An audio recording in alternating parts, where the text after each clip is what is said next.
live now. Good now? Yeah. All right, we are coming in. 3, 2. Hey, let's start the show. It's April 23rd, 2015. Welcome to This Is Only a Test, the official podcast of Tested.com.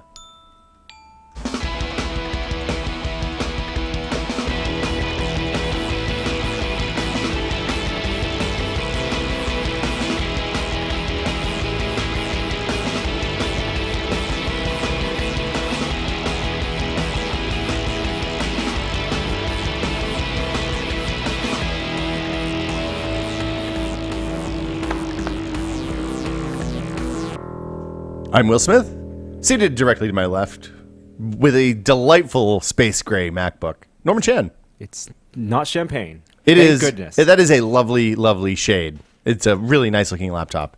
To your left, Jeremy Williams. Hello. How are you doing, Jeremy? You're weird laptop twinsies today. Yeah.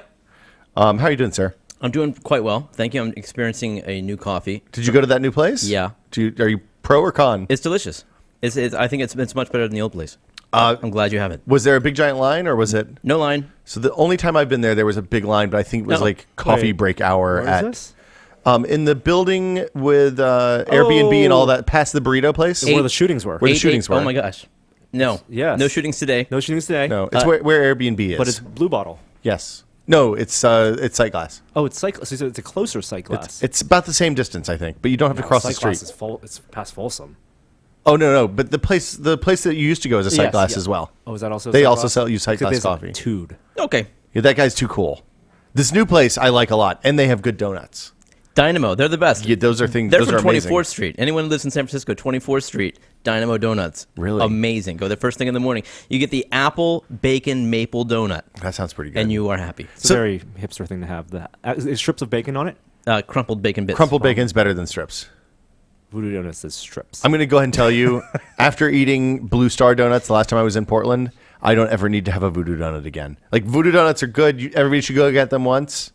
But those Blue Star donuts were food unlike they were better than food. And I like food. So today, a lot of stuff's happened since we spoke last. Today's the last episode of This Is Only a Test in a pre-Apple Watch world. Wow. Can you see the Nexus coming? Can you see it? I don't Let's think embrace it. I'm Soren. I'm going to destroy a sun and get it here faster. I think the day after tomorrow is going to be exactly the same as today. I don't know. J.J. Abrams, Beyonce, they're all living in the future right now. What the hell's up with Beyonce getting a gold? That's the one I wanted. Is the gold band Apple Watch edition? Yep. Fucking celebrities, man. They're not just like us. Norm, you went to Celebration last weekend.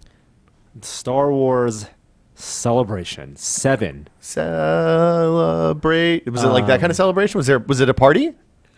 I'm sure there was partying at night. It was a celebration of all things Star Wars. Norman heard there might have been partying. There might have been partying. I was fast asleep by then. What a responsible young lad Yep. you are. Yep. It was in Anaheim, California, Ooh. where I was there 2 weeks before just for WonderCon. And a very different convention than a WonderCon or than a Comic-Con, because it's just Star Wars. Really? Nothing but Star Wars. Maybe like 1% like other vintage nostalgia stuff. But like all the costumes were Star Wars or Star Wars inspired variants.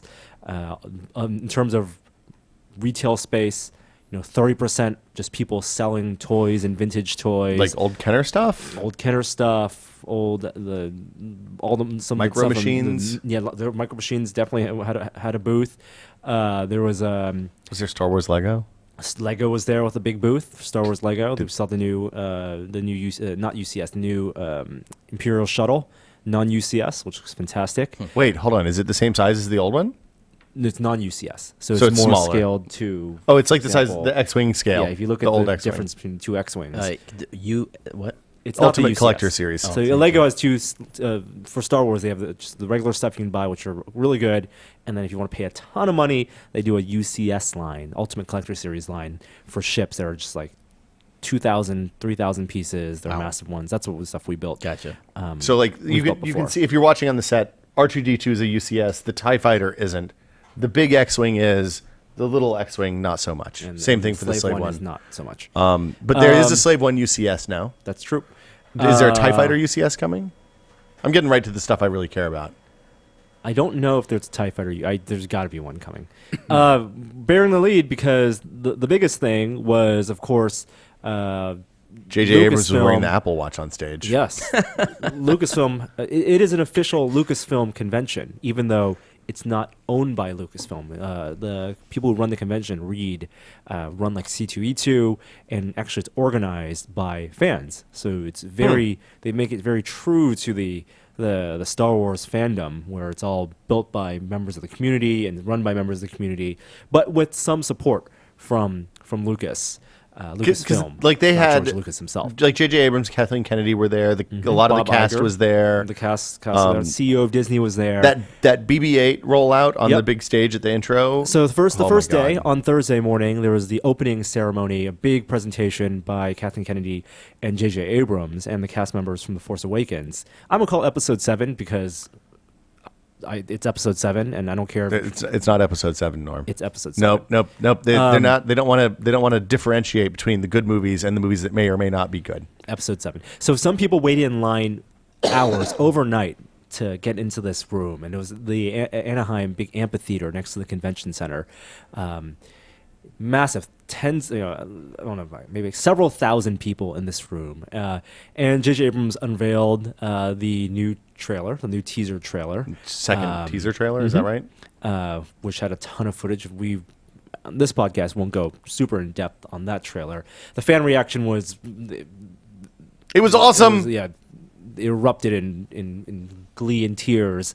And then the cast members came up, and then they brought R2-D2 on stage, and then brought BB-8 on stage. So BB-8 is the ball robot with an R2-D2 head on it that we saw in the first teaser.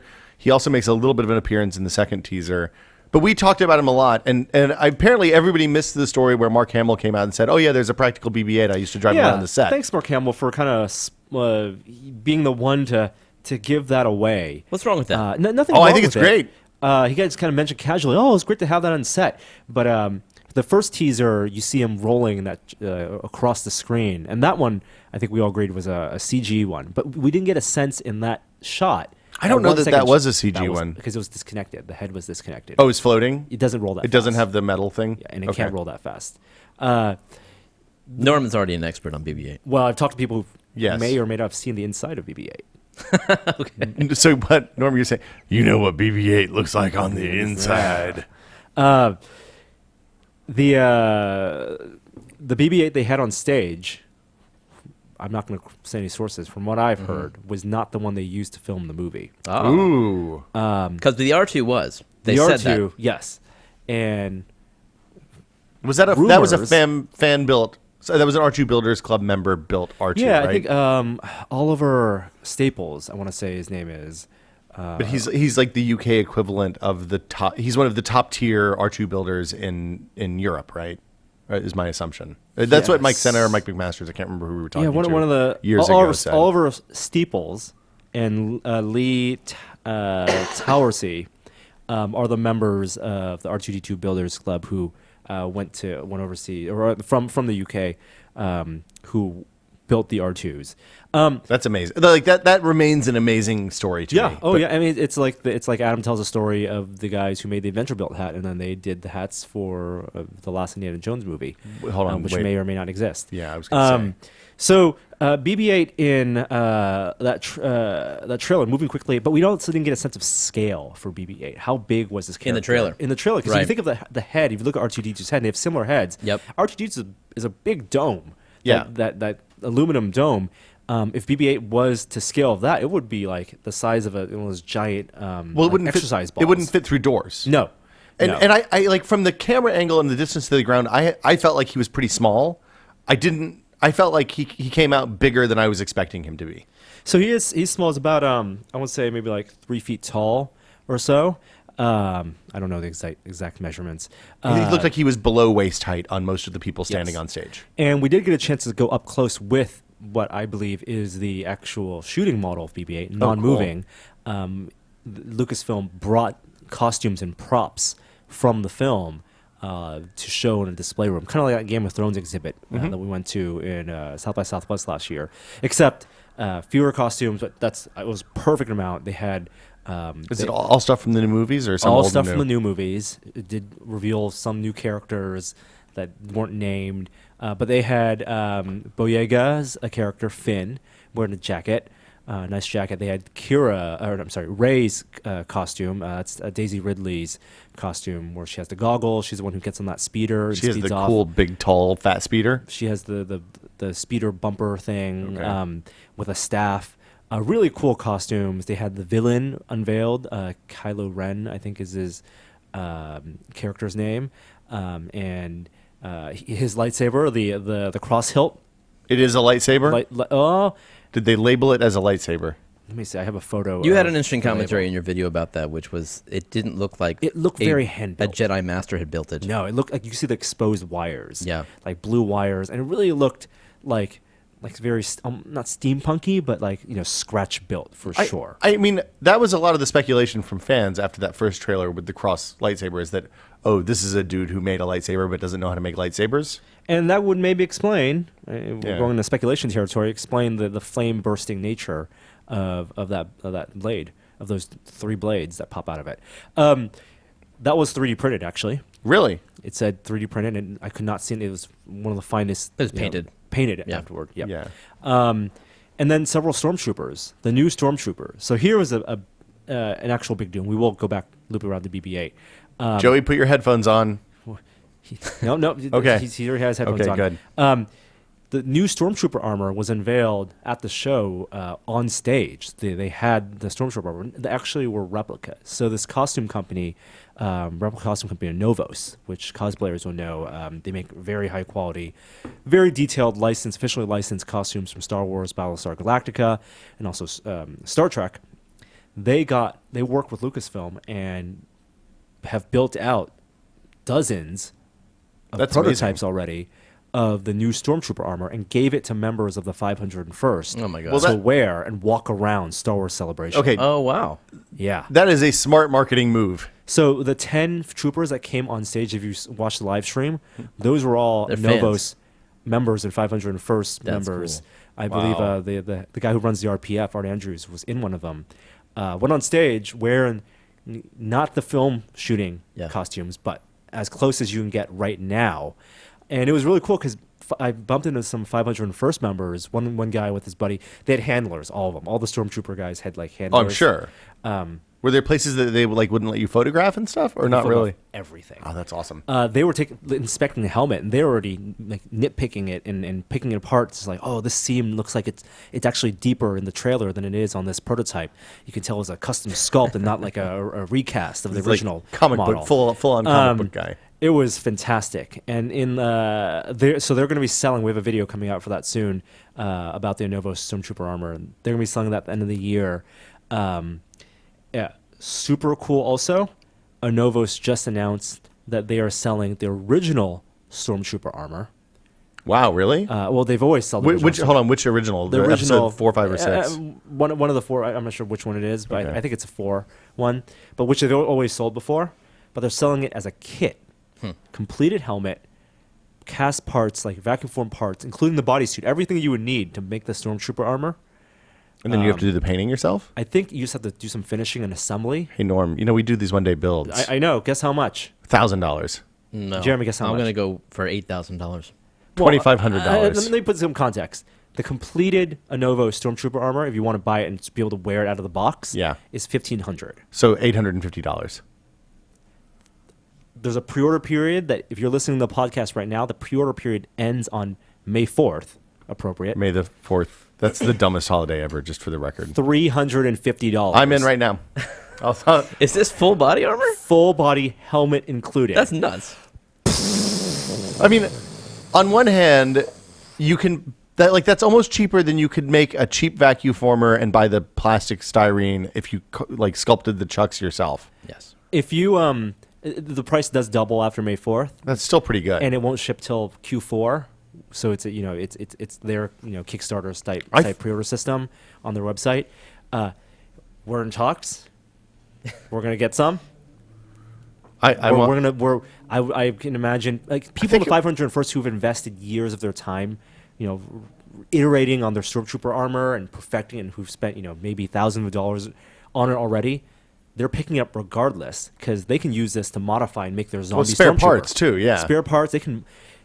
We can do a one-day build with Adam where he makes it his own and does some crazy stormtrooper variant. Well, I mean, the other thing you could do is take those, give them to artists, and have them do the R2D2 treatment. Yep. Like that was, I think, my favorite thing from your gallery. So let's go back to BB-8 Okay. because Yeah, costumes. we're hold on. Should I Inception us? Inception us.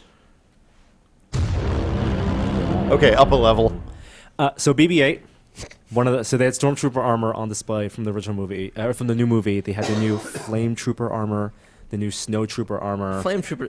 This is stuff that we have not seen anything of in the trailers.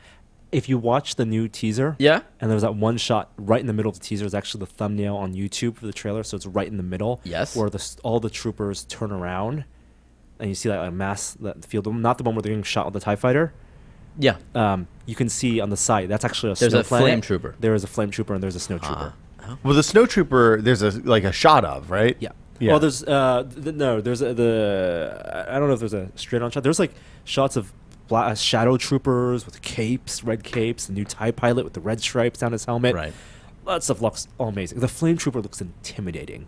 Does not look goofy. Like that's the kind of armor where if you saw like a line of those walking across a field, it looks scary in a not a goofy way that you normally associate with stormtroopers. They no bumping their heads in the doors. Are they the ones with the black helmets with the like metal visors, or is that it's TIE all fighter white. pilots? TIE fighter ones are black with the Yeah, those were all amazing. the black one. The TIE fighter is still my favorite. The new TIE fighter design It's that white. showed up in the trailer. Well, It's a there's light like a color. smoky gray one too. Yeah, it's a lighter color. It's not all black. I like it. It's weird. I thought it was good. It Um, looked matte.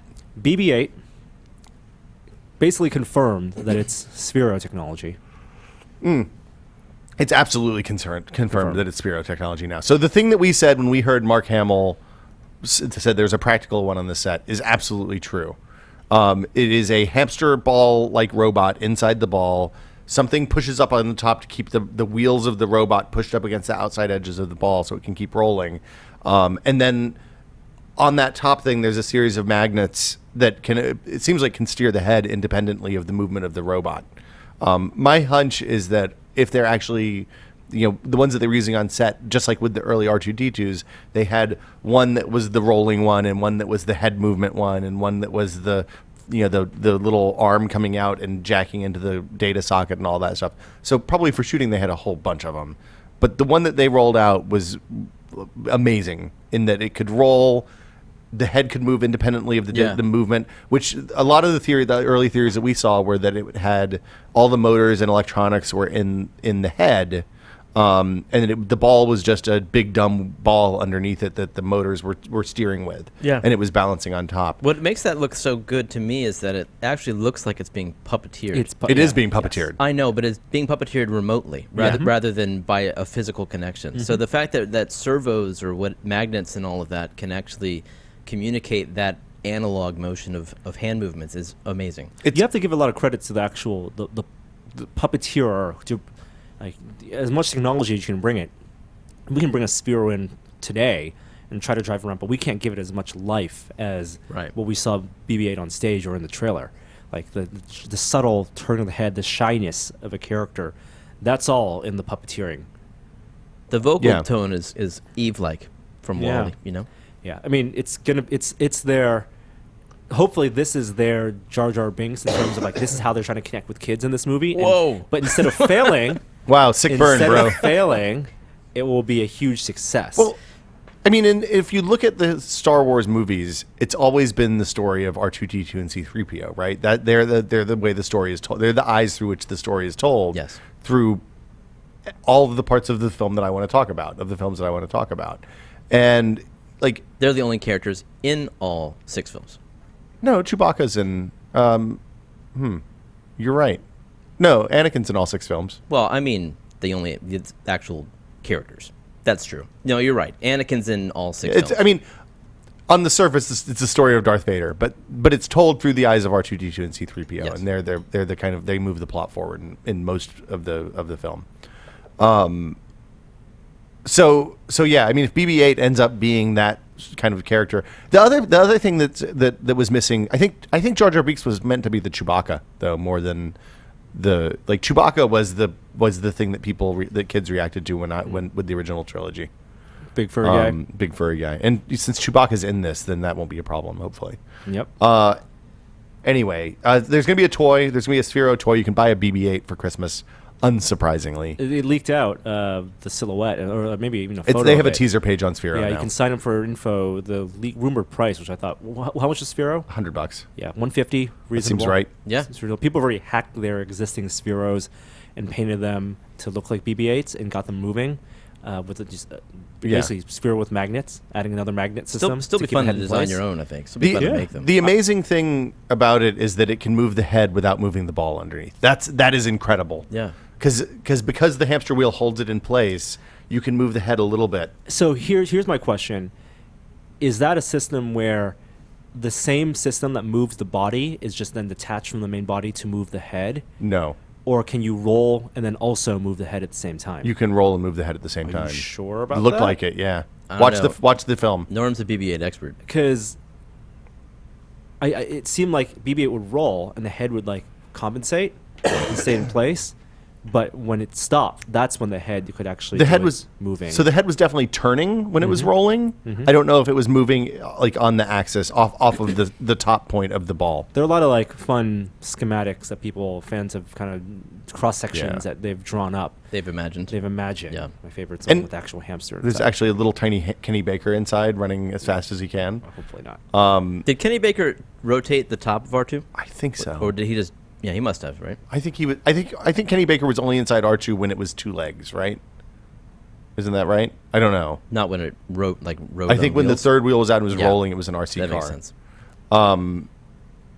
I could be completely wrong on that. The like 20-year-old. Were you guys surprised Yeah. at how much detail they revealed here, and that the fact that they brought on like the 3 stars of the film before the movie's even out? I don't think so. What do you mean? That I just think it's a little bit absurd that J.J. Abrams and Kathleen Kennedy, is that right? Uh-huh. They got on stage and invited all the stars up there from this movie that's coming out that no one's seen yet, and we know them from the trailers. But it's just like Comic-Con. Basically, this is their comic. Like, Yeah. they'll have a big thing in Hall H, undoubtedly, at Comic-Con. You don't think so? I don't think so. Not after this? Not after. And I think they have their own convention to do. I mean, Disney has their own convention. celebration. D23. Oh. So there'll be more Star Wars stuff at D23, Oh, you yeah, think? that's in August. But it's interesting that we don't know anything about these characters, and Well, and everyone's applauding them That's as if they're that's fine, fans but already. You want That's what- the that's what actors to fans be do. likable too. but I but mean, they're you could- fans of the franchise. I think you know all you need to know. You know Oscar Isaac is an X-wing pilot. Mm-hmm. You know Finn, the character, is A lovable rogue. he's a out of fish out of water, Mm-hmm. and you know that Rey is she's probably the one who's most mysterious. When she has the Force powers, probably, right? They said she worked in a junkyard, and her lives intersect with these other people. Yeah. So anyway, So I've watched the trailer. I only watched it twice. okay. I'm trying to stay cold, trying to stay dark. I'm You probably going to said go that. dark after this. Yeah, you said that last time. I know, but then No, you won't. all the BB-8 stuff happened. I had to look at that. So once I was on that page, I just waited for the next video to load. Frame by frame. Yeah. Already. You really? Oh yeah. Great. Oh, yeah. This is a great teaser. I'm Yes. trying to manage my hype so that I don't walk out on on December 17th disappointed. That's the effort. That's my goal. There was a really Yeah. interesting story on Grantland about the way Star Trek was shot and how that influenced from what we've seen so far. From You these two mean the teasers. J.J. Abrams Star Trek? J.J. Abrams Star Trek. The last 2 Star Treks were shot, and how they may give an indication of how this new Star Wars will be shot. Yeah. A lot of like the in cinematography terms, a lot of like the Canted jump angles. zooms. Yeah. Jump zooms. I hate that jump zoom. You hate I that? hate that. I disliked Oh. it ever since Battlestar Galactica, where it was used every 5 minutes. Well, they overused it, I think. I just don't like it because it rips me out. It looks so digital to me. That the fact that something about a CG camera doing a jump zoom And then rips refocusing. me out. Yeah. Yeah, it's like I look. Don't try to fool me into thinking that's some cameraman. I don't. Need It is that. kind of skewmorphic, I guess. And- it is yeah, literally exactly. So I'm sorry to have seen that, but I'll forgive it because it was the Millennium Falcon. Anything else out of Celebration? What else? 2 other big things. some of the cool stuff. We'll have videos of tons of stuff. Sideshow that you allude to, they had the R2 Me Too art project, where they sent a blank R2D2 6-scale figures to 90 artists, and they had about 50 of them on display. Incredible. That video is coming up on Monday. The pictures are in the gallery, and you can see a lot of them already, and they are gorgeous. And then also Battlefront. Are you? Star Wars Battlefront. Did you like Battlefront? I love Battlefront. I love Battlefront 1 and 2. Did you play those games? Love Good them. for you, man. I think I Man, reviewed them for PC Gamer. Well, because you were the Battlefield guy. But it came out. Well, they were completely different because it was Those were different pandemic, weren't they? pandemic, and it was. I mean, that's Battlefield. Was it pandemic? Elements. I should look. I believe it was pandemic because they also did the Return of the King one, the good one before the Lord of the Rings? Lord of the Rings game. I don't know. Before Everyone's Fall all Apart. excited Yeah, it about is this, pandemic. but it's just a CG remake of some of the famous scenes from the original trilogy. So people are calling it Battlefront It look- 5 as opposed to Battlefront 3, meaning that it's not like a sequel, as more of it's a reboot. It's the Battlefront, It's is what you're saying. Star Wars Battlefront. It's diced. People make Battlefield. Yep. The Frostbite engine looks fantastic as always. They Yeah. made a big deal about going to the archives and scanning and doing photogrammetry on like costumes and ships and stuff. Which, frankly, I don't like. That's nice, but Not going to make or break the game. no, it's not. No, and a good modeler gets Yeah. exactly what you need. Like you don't need. What you get out of photogrammetry is not going to be necessarily better than what a good modeler can do. With anyway, a good reference photos. with good reference photos. Did they show actual gameplay when you went to see the demo? Yes. Oh, So all we've seen is like pre-rendered bullshit. So they showed It looked about nice.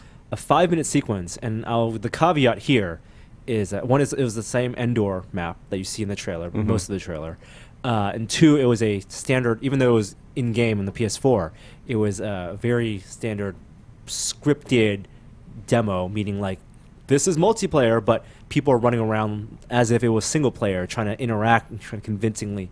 Was It's not how somebody people actually playing, or was it a No, loop? it was a loop. Okay. But it wasn't actually how people would play in multiplayer. Oh. Like You mean- in multiplayer, people are bunny hopping around, and this is more like trying to simulate the squad dynamics. was it of- player perspective footage? It was player perspective. You can do a first person or third person, which is nice. It looks like the weapons. From what I saw, I didn't see any ammo, so it could be all laser based weapons, either time based reloads or overheating. Or they could just tweak the damage over time to accommodate constant firing, right? Something like that. The game mode they showed was called the Walker Assault. So the idea is that this game mode will have, one team, presumably the Imperial side, will activate the Walkers, and the Rebel side will have to accomplish a series of objectives to get the Y-wings to come in to bomb the Walkers. So it's basically just a straight objective based. Yeah, and then with control points and spawn points, stuff like that. Are the walkers like a time limit? Does it push do they advance and you have They have advance to for sure, kill but them they didn't- before they? No details. Okay. We just saw a Walker. You can walk, and the sound was good. Battlefield has squad systems, so you can if you do a squad of 4, you can all spawn at the same time. Here it's only 2. It's a partner system. oh, Well, that's But the partner interesting. system, you share your unlocks and you share your spawns, which is nice. They said that they're only going to be like 3 or 4 environments. I want to say 4 environments. You mean like texture tile sets basically? Yeah, like, 4 worlds. like Hoth, Endor, Hoth, yeah.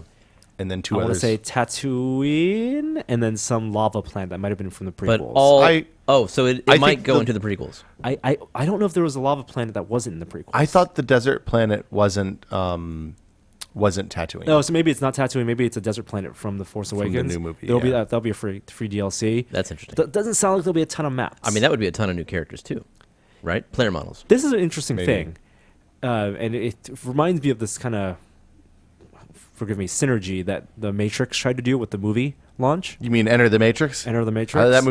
That game was terrible and great all at the same time. Where, if you recall, for video gamers out there, before Matrix 2 and 3 came out, because those were shot at the same time, the Wachowski siblings wrote the game, Enter the Matrix, which served as a prequel, one of the many prequels leading up to The Matrix Reloaded. Yep. And it also introduced Jada Pinkett Pinkett's Smith's character, Ghost, and yeah. I forget her name, but they drove the car. So it wasn't playing Neo, but like it was like the fill in the story blank. And Well, you played Neo too. Yes. It wasn't the Path of Neo, which was, I think, everyone wanted that game. Right. So Battlefront, because it'll be mostly original trilogy stuff from what we've heard And seen, multiplayer. and it's multiplayer only. how can you fill in the blanks? Well, what they're doing is they're doing a DLC launch, and this is like a big pre-order grab. It's gonna be free for everyone eventually, but you get a map that will be the battle that leads up to why you see a downed Star Destroyer in the teaser. That's cool. That stuff's terrible. Like, I don't know. No, I don't that's think good. that's cool. No, that's good. You tie in something people want to know more about. No That'll- space battles. It'll sell games. No space battles. Did they have space battles in the first Battlefront? They had like Cloud City kind of had like TIE fighters that you could get in stuff, get in right? vehicles, and they'd be very floaty, but you didn't go out in actual space. It was like low Earth orbit at the most. It was like Battlefield 1942 style planes, right? Yes. Where you could kind of just go around, and the scale felt a little bit weird, but it didn't work too And well. I presume there'll be some maps here. Again, they didn't reveal much at all that are vehicle centric. Are it still bots? Are they still filling I the world don't with think bots? that, and that's the big disappointment. I don't think so. They haven't said. I'm but okay from with what no the bots. trailer, it was like they said it was 40-player multiplayer. But 20 Battlefield had v20. no bots? Battlefront had bots. Tons of bots. That's what Yeah. made it so great. Oh, I see. Was that That's when why you I were in didn't like it. Hoth, you would be shooting, and you'd see like a wave of stormtroopers, and this is again back in 2000. It was Xbox One, original Xbox era. 3-ish or something. The early thousands. PS2. But you'd see dozens of characters, and some of them would be actual real players, and some of them, if you unlock, and this new game will have this, if you reach a certain point, one of the Call of Duty perks will be you spawn as a hero character, So a jet like Han Solo or Luke Skywalker or something Darth like that. Vader or So you can be a Jedi, presumably. presumably. So on the Star Wars front, Raph Koster, who was the original designer on Star Wars Galaxies, has been posting kind of a breakdown about how a lot of stuff on Star Wars Galaxies works over the last several weeks on his blog. If I, like many people, I played Star Wars Galaxies for the free month that I got when I bought the game. It was conceptually it was really interesting because it was one of the first MMOs that had no, like basically the as far as I know, it's the only one that worked at any level.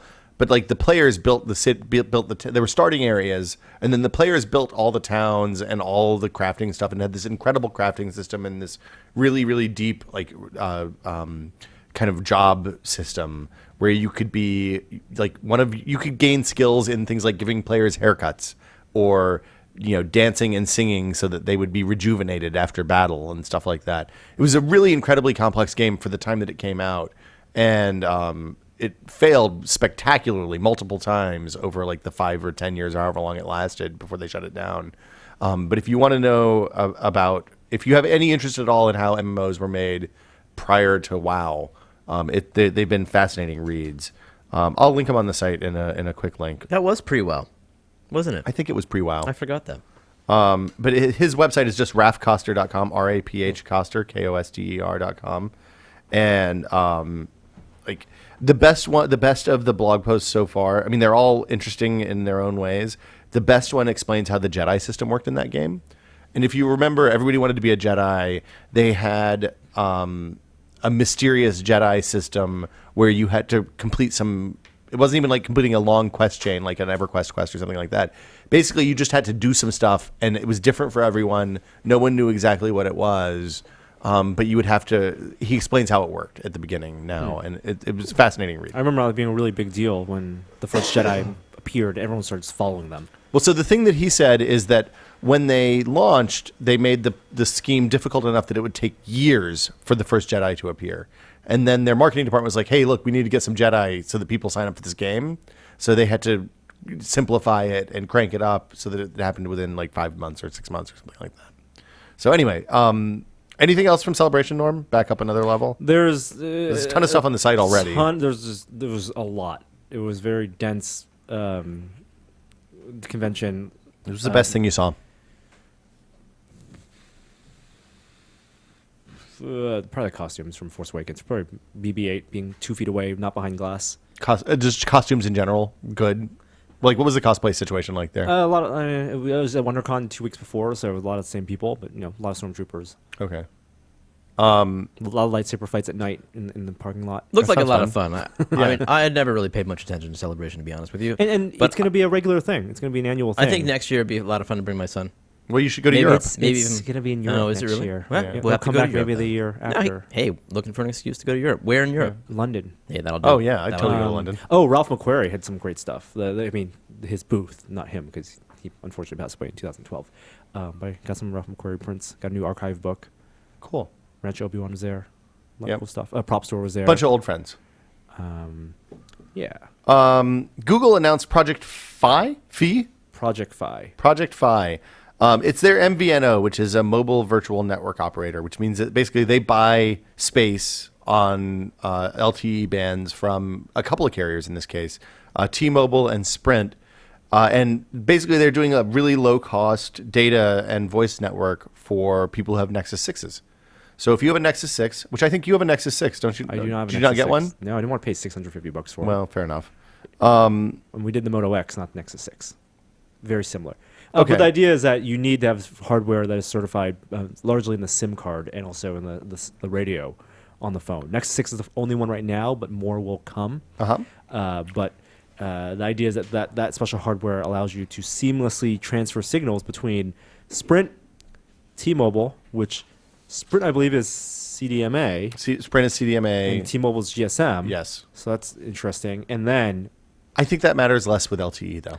yes, and then also Wi-Fi, a million open Wi-Fi networks that they've certified and can Does that- process encrypted data. Does that mean when you're at your house, it will use your Wi-Fi network? I believe so. Yeah, that was since they said certified, I wasn't sure how that broke down, whether it was just going to be like T-Mobile or Sprint powered hotspots or Google, like every Starbucks now has a powered by Google hotspot, which I don't know if you've used Wi-Fi in a Starbucks lately. It is a dramatically improved experience over the old AT&T powered hotspots. That's good. Um, And So they you- have wireless charging. You're saying Yes. is this less expensive? It's $20 a month base, and then you pay $10 a month for every gigabyte of data you use. So the $20 is for voice and text and the Wi-Fi stuff. And any data at all? And no, the Nothing. data is for no data at all, Okay. only the Wi-Fi. Yeah. But the data you pay for is the cellular data. Okay. So if you're at home, you're It's fine. free. Yes, Yeah. and the Nice. cellular data is all prorated. So if you sign up for 3 gigs a month for $30 plus the $20, so $50 a month, and you only use 1.2 gigs, then you get $18 back credited. Yeah.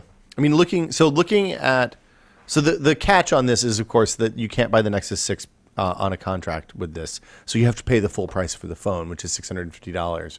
So when I looked at what, like, for example, Gina and I would save if we switched over to this, given our usage patterns for the last several months, basically we would end up saving between $20 and $50 a month, but we'd have to replace 2 phones at $1,100 total cost. So we would have to stick with those phones for a long time for the savings to be any good.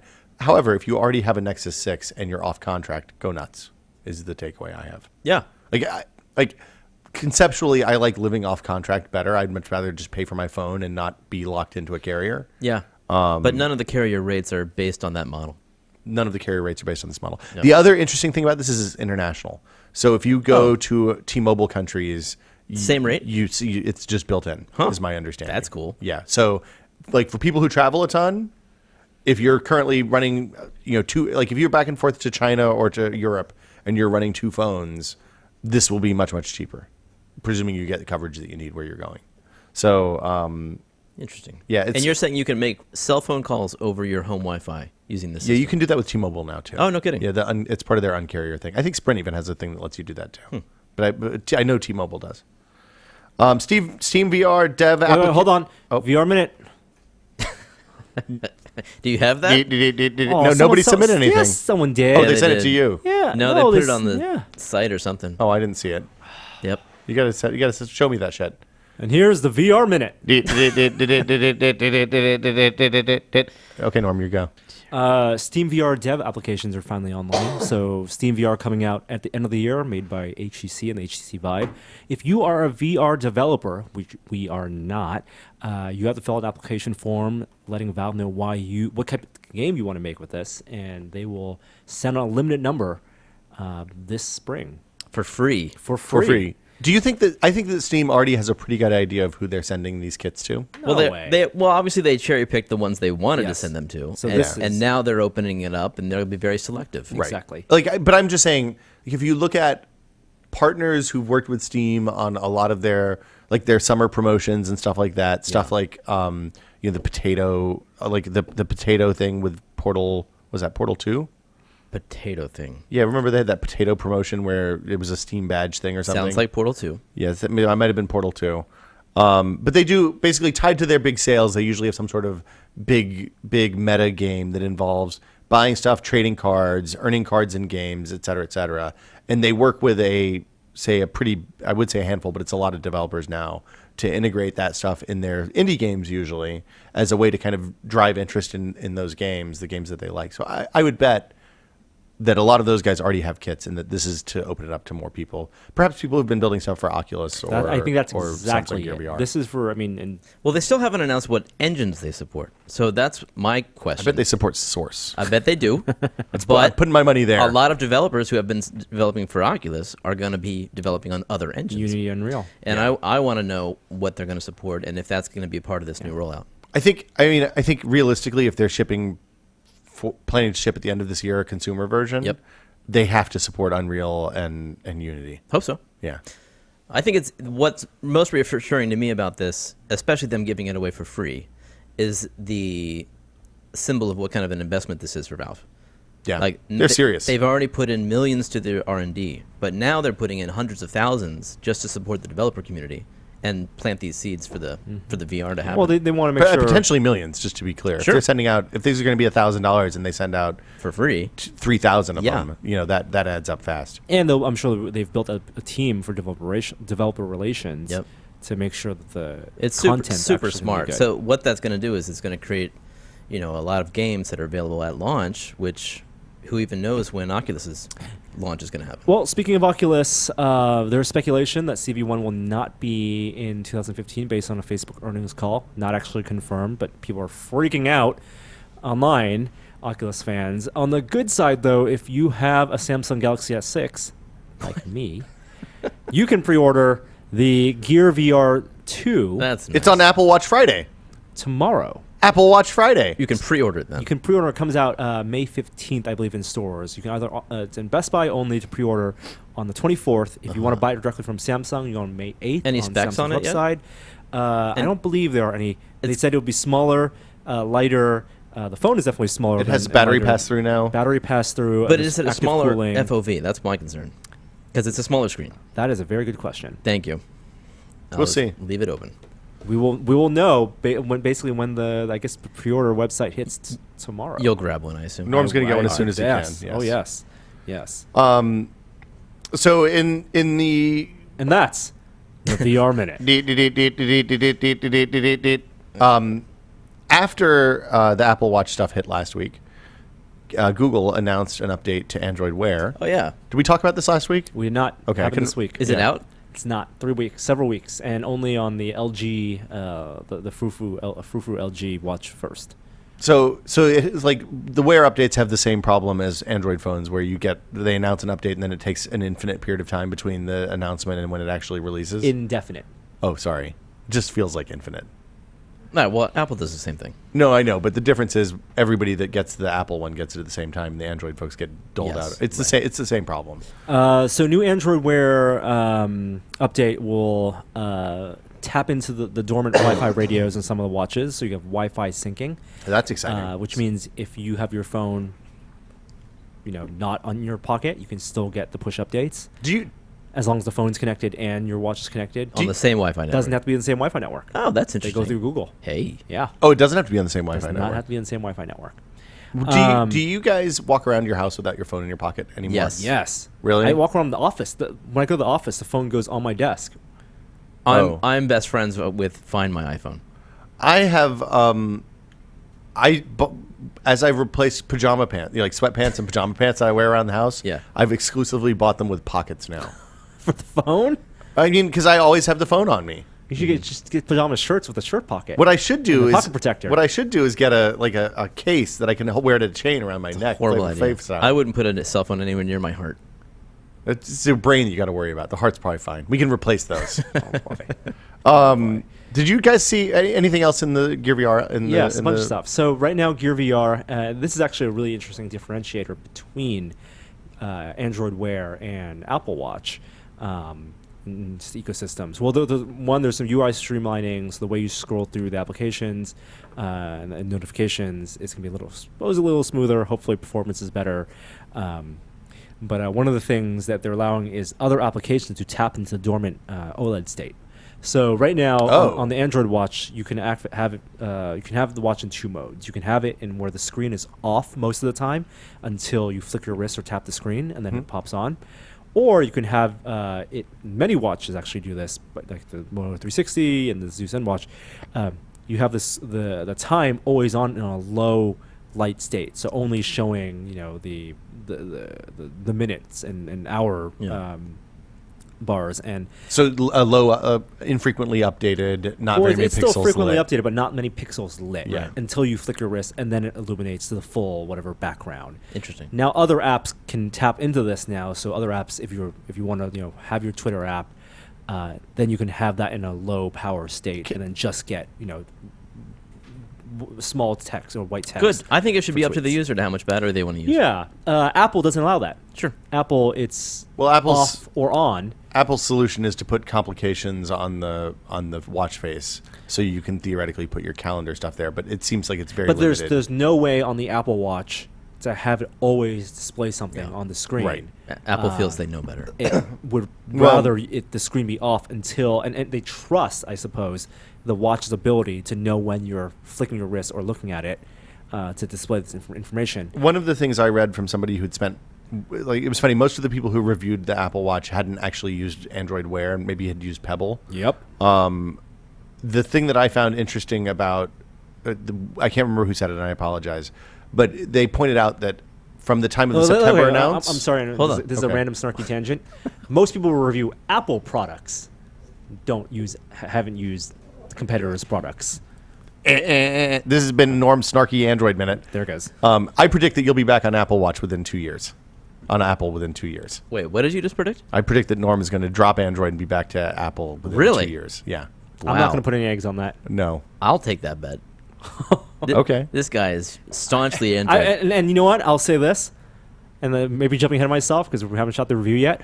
Best phone ever used, Samsung Galaxy S6. Really? Best phone, hands down, I've ever used. Huh. Anyway, are you gonna get a Gear Watch rather than the Android watch? No. Well, I mean, once you're in.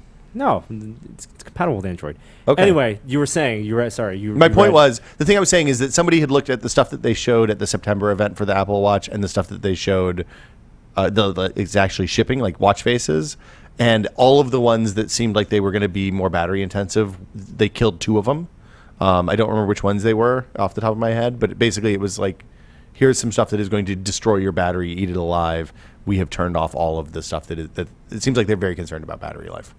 And have made sacrifices in the product as initially shown to reach the battery life that they want with the Rev 1 product. And then people like John Gruber say, no, the Apple Watch aesthetic is light on black background, which is different from all iOS. Not for battery life because they chose it that way. No. They wanted to blend that bezel, and he thinks the battery life is a nice side benefit for that. I think it's the other way around. I mean, form follows function, right? In this case, OLEDs with black backgrounds use dramatically less energy than OLEDs with white backgrounds. And one of the side Anybody benefits, that says the opposite that is crazy. and I think Yeah. the side benefit of the screen then, quote unquote, fading into the bezel to make it look more uniform, I think that is the side benefit. Yeah. Well, and if white had been cheaper electrically, power in terms of power, we would have white bezel watches that the white background would fade into. That's ludicrous.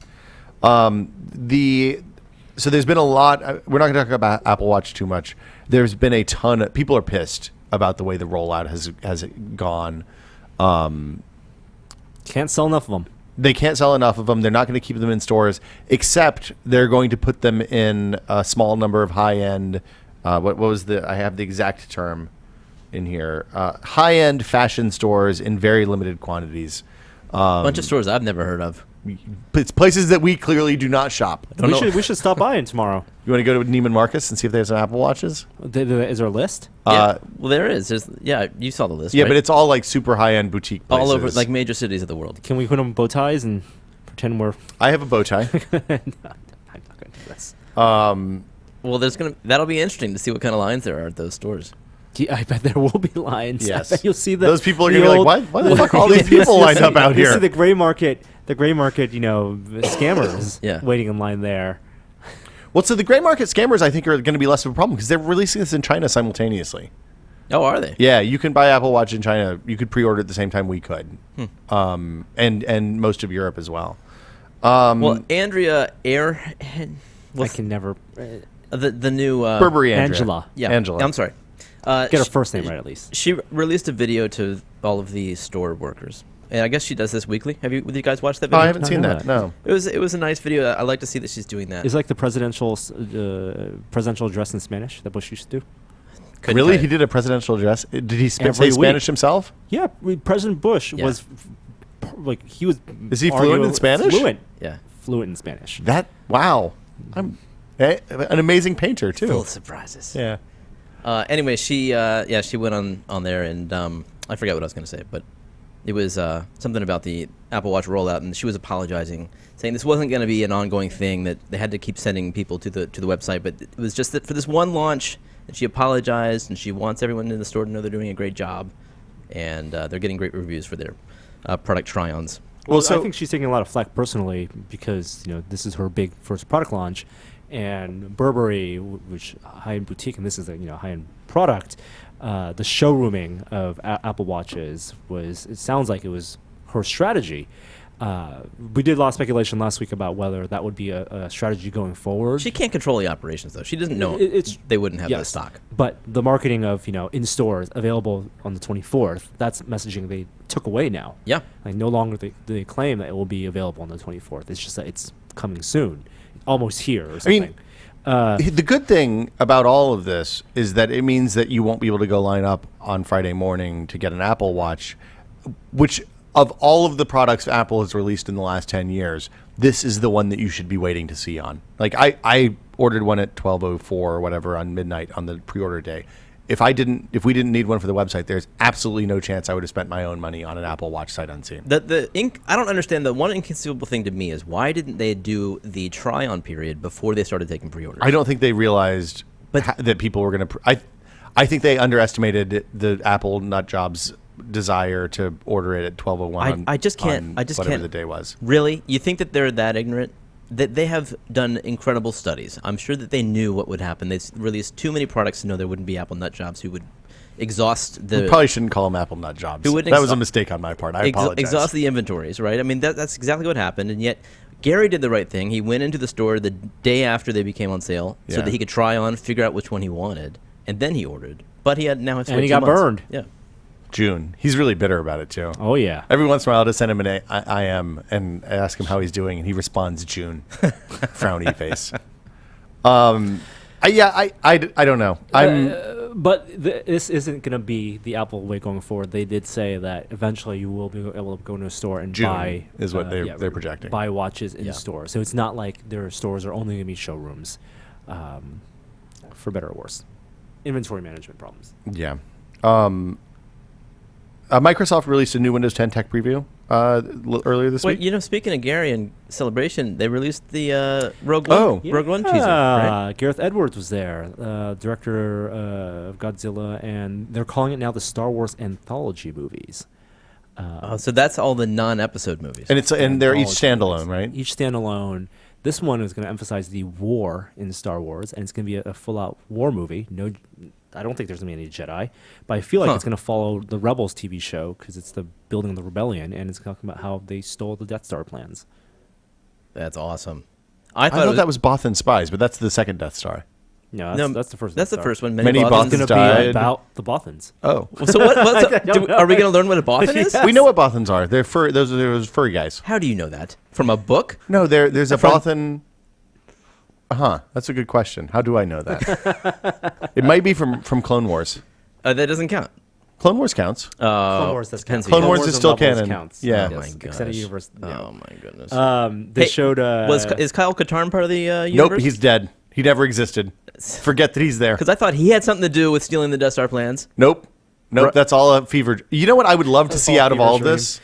I would love to see a remake of Dark Forces. Yes, A dude. no force powers, Dude. first-person shooter set in Star Wars. If you compare story-driven. my excitement for that compared to Battlefront, off the scale. Yeah. Well, EA, I'm sure, has talked about it. Dark Forces is They've gotta. so. Did they? They didn't show the game that that Amy's working on, did they? No. Amy Hennig. No. Yeah, I'm. Well, that game that game that was canceled, or that level whatever. 1371 Yeah, Coruscant, something that whatever. was gonna be like Dark Forces. Right. That was gonna be like more shooter based. But it was set. It was set in. It was on Coruscant. It was prequel, probably. Right. Were I you don't there know. for the Rogue One trailer? I wasn't there for The that. teaser? But it's already online. It was like a 45-second. I saw a shaky cam version of it. Yeah, they pan through the forest and you see the Death Star. It's a really nice, like, The Death Star's as big as the horizon. which is it's massive. great. It makes sense. Yeah. It's cool. Orbit. I'm sorry. Back to whatever you were saying. It wasn't as Microsoft. important. Oh, Microsoft. sorry, Microsoft. Jeebus. Microsoft released a new Windows 10 tech preview build. There's a bunch of new stuff in there. The big thing is that they've updated the mail and calendar apps. I hear it's buggy. Windows 10 tech preview. This new one. Oh. Because it's on the fast track release. What is the fast? Explain the There are tracks. several. You can opt in for previews, updates to the previews. At different paces. It's like the Chrome Yeah. dev beta Yep. release channel. Yep. Okay. I mean, build is next week. Build is next week. Microsoft Build. I'll their be there. developer conference. So, I presume that they're getting ready to. They're in the final steps. Is that in Redmond? Well, No, it's here. Is it here? And the other thing that leaked a couple weeks ago, I think we talked about it, we may not have, is that the rumor is that the release date is in July, not late. We were assuming late summer, but July is firmly in the middle of summer. So there's some Xbox updates that come along with that. If you're on the Xbox One preview update, you have support for the over-the-air tuner and Miracast now. As soon as that hits, that'll hit later this week. It's non-protected Miracast, which I don't know exactly what that means. Is that the same as the thing that, do you know if that's the same as what the Roku supports, or is, because right now, if you open the YouTube app on your phone, whether it's an iPhone or Android, you can Miracast over to a Roku 3, or Chromecast or whatever other devices you have in your house. I don't know if non-protected Miracast will allow YouTube, but we'll test it as soon as it's out. I'm on the preview program. They also if you're on Windows 10 Technical Preview and you're on the Xbox One Preview, you can also stream the over-the-air TV if you have the tuner from your Xbox to the Windows 10 machine. I don't know if that means that they've turned on the game streaming to Windows 10 Technical Preview yet. I haven't heard about anybody testing that, but I'm thinking I'm going to install that and see, just give it a try. I didn't know they did open Xbox betas. It's not open. I think you have to sign up for it and be accepted. Basically, you download an app on your Xbox One, and that means that you get the next month's.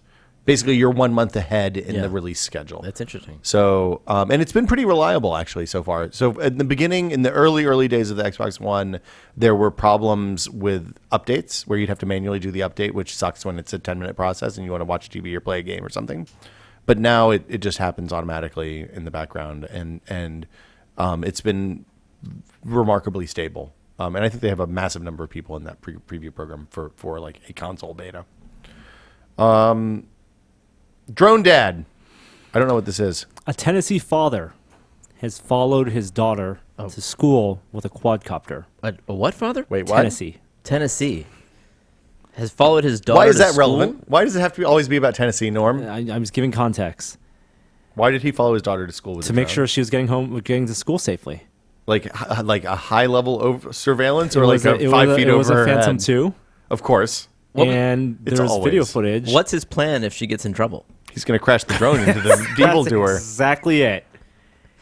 That is ridiculous. I think it's one of the absurd quadcopter story of the week. Talk about helicopter parenting. Oh, that's good. Yes. Oh my That's goodness. Multi-copter parenting. The joke doesn't work without the helicopter. Jeebus. There's a new version of the Muppet Show coming. I could not be more excited That's about not a this. rumor. That's confirmed. It was confirmed several weeks ago. Oh, wow. The EW Entertainment Weekly had more details about it this week. It is going to be shot mockumentary style. It's going to. So if So you they think about do the original Muppet Show, confessionals well, think about the original Muppet Show. The conceit, which I never got as a kid, but totally immediately realized watching it as a grown up, is that it is the backstage goings on behind a live stage show that happens every week. This is going to be a mockumentary show about a new Muppet show, a mockumentary shot about a new Muppet show taking place. A little bit more adult. I don't think there's going to be Muppets boning, but it'll explore the interpersonal relationships of the Muppets. I love this beyond just Miss Piggy and Kermit. So Yes. so we'll get to see what Janice is up to, I guess. See what Rolf has going on at any Perfect given opportunity time. for guest stars. Well, I mean, did you watch the original Muppet Show, Norm? No, but I know they were guest stars. Oh, I'm going to give you some DVDs and send you home I've with some watched homework. YouTube clips. The Star Wars, the You, Mark Hamill you need episodes. you need to. It is worth sitting down and watching. It will enrich your life in It's a like in a SNL wonderful for kids. When's the last time you watched it? way. When the DVDs came out 3 years ago. So it, watched last it holds movie? up? Oh, it's the first season is rough because clearly they were doing it on, I would say, roughly the same budget that we have. Yeah. Like there's a lot of like puppet shadow boxes that are pretty clearly made with 2x4s and Yeah. some velvet that was reused a lot. The second season, by midway through the first season, they start getting some unbelievable guest stars, and then the second season is just rad. It takes off. Yeah. Like clearly they were like, well, there's something here. We should give them some money. Yeah. How was the last movie? The last movie was It was not up- as good as the second to last movie. Right. It was better than no Muppet movie. Go with- Tina I'll go Fey with that. did an atrocious accent. Yeah. Really, really. Like I love Tina Fey. I will watch a lot of Tina Fey. Her best parts were in the trailer too. Yeah. I'm more excited I guess Walter will be on the show. Walter is. from the. Well, the Muppet movie. EW article had a picture of Walter in the header, so I assume that Walter is going to be in the show. Yeah, nice. And some of the original cast members are coming back, although a lot of them are old to the point that I think they don't want to do a weekly. A weekly puppet show would be an unbelievable amount of work. Was that at this voiced by point. Jim Parsons? Who? Walter? Walter is Yeah. voiced by Jim Parsons, I think. I'll Because I know in the mirror, when he looks at the mirror version of himself, that's who he sees. Oh, you mean he's the yeah. human version of Yeah. Walter. But I don't know who he's. Oh, voiced I don't by. think it's voiced by him. I don't think so. But we can easily find So out. Paramount also reportedly shopping around for a Galaxy Quest TV show. Oh, I watched that too. How about that? Peter Linz played and voiced Walter the Muppet. There you go. I was right. All right, technology. Back to technology. If you don't like the Muppets, just turn it off right now. I don't want you watching this show. That's where we're at. The FCC is recommending a hearing about the Comcast Time Warner cable merger. The analysis from people who understand what that means more than I do basically said that it is a massive setback for the merger, which is good news for us. So keep your fingers crossed. Whether they actually do the hearing or not, I don't know. We'll see. Amazon's partnering with Audi to deliver packages to trunks of people's cars in Munich. Go ahead and ask. I already read all you need to know about this. One-time truck access code. That people are going to walk up to your car. It's Audi only, and put a package. In You the trunk. basically tell Amazon where your car is parked in a range. It's the plot of the new Transporter movie. Really? No. But Oh. the You deliver some girl to the back of your car? That would be awkward. or diapers. Never open the package. I like those movies. Those movies are okay. Did you see Furious 7 yet? Okay. We were talking about this last week. Talk about Did we Furious talk about that every last week? Those movies are we talked good. about I'm going CG. this weekend. I'm finally I have a window that I can go see that movie, so I'm excited. One more week till Avengers. God, really? Yeah. It's 2 weeks till Avengers, isn't it? That it's May 17th or something? 18th? I think- 15th? No, well, it comes out on the next Friday, right? The 5th? Isn't that next Friday? Oh, wow. Facebook's Creative Labs introduces the Hello Android dialer. Norm, are you going to put this on your Android phone? No. Do you know what it does? Explain. It uses all of the phone numbers that you've put into Facebook over the years to give context-aware caller ID when people call your phone. So when you call your Hello. phone and it's a business calling and they have a business page on Facebook, it will look at that and say, oh, this is Joe's flower shop calling to talk to you about the flowers you ordered. Why is it on iOS? Because you can't replace the dialer on iOS? They can't tap into. Low level, yes. yeah. Like Apple won't basic let you. core, basically the apps that you can't delete are untouchable to third parties, is my understanding. God, Boing Boing, I think, had a fantastic headline about this feature. Which is, About, make phone calls to their dead loved ones. oh, What? Yeah, because basically Phone calls? Because once you die on Facebook, your shit never goes away. it never goes away. So if someone calls from that number or something, then it show up as that person's name. Yeah. It's yeah. It's a weird It's a weird thing. I wonder what they're collecting as a result of installing this. I mean, I'm sure they're collecting how you use the phone. What do you think about those services that will email people once you die? I have one of those set up. Do you? No, they're super creepy. I don't know if it's a bad idea.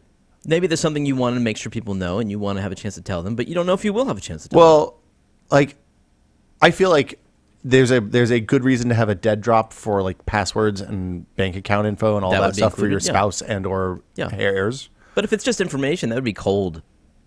You know? Hey, I had a really nice time. Thanks. P.S. Here's my passwords. Here's my 1Password vault, and here's the current login for it. It's Friday. So Gary would have to play that. Yeah, Gary's would just be a link to the Oh, Friday really? video on YouTube. I'm weirded out by the Hello Android dialer. It seems a little weird. I think that's it for news, unless we have anything else. Ultron comes out next Friday, May the 1st. It really does? Wow, I gotta get. Well, it's too late for me to get tickets now, probably. Let's play some music and talk about what we've been testing.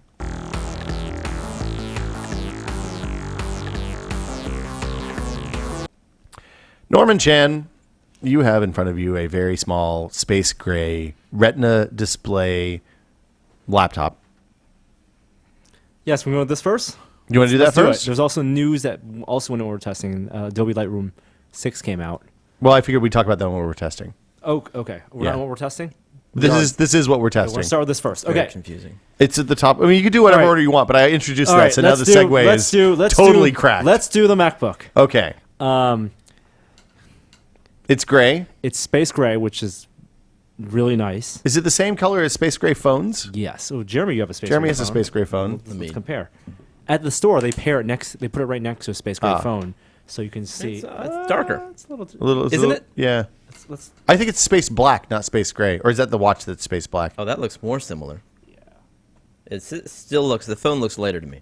the phone. The Maybe phone it's a does different- look a little lighter. Maybe it's a different finish. Anyway, it looks great. I like that I like color. this color.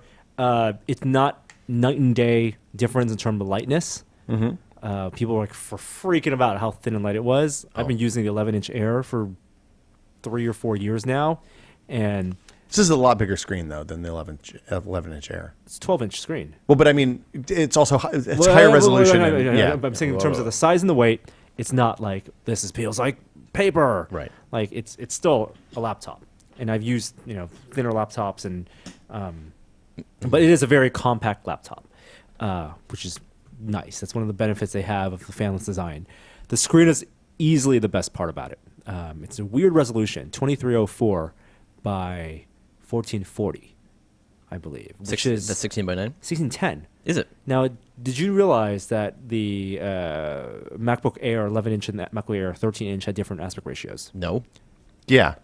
Well, Will and I realized it Because we both use. I use a 13-inch and and I Norm use uses an 11-inch, and yours looks tiny. and mine is 16 by 9, and Will's 16 by 10. Yeah. Interesting.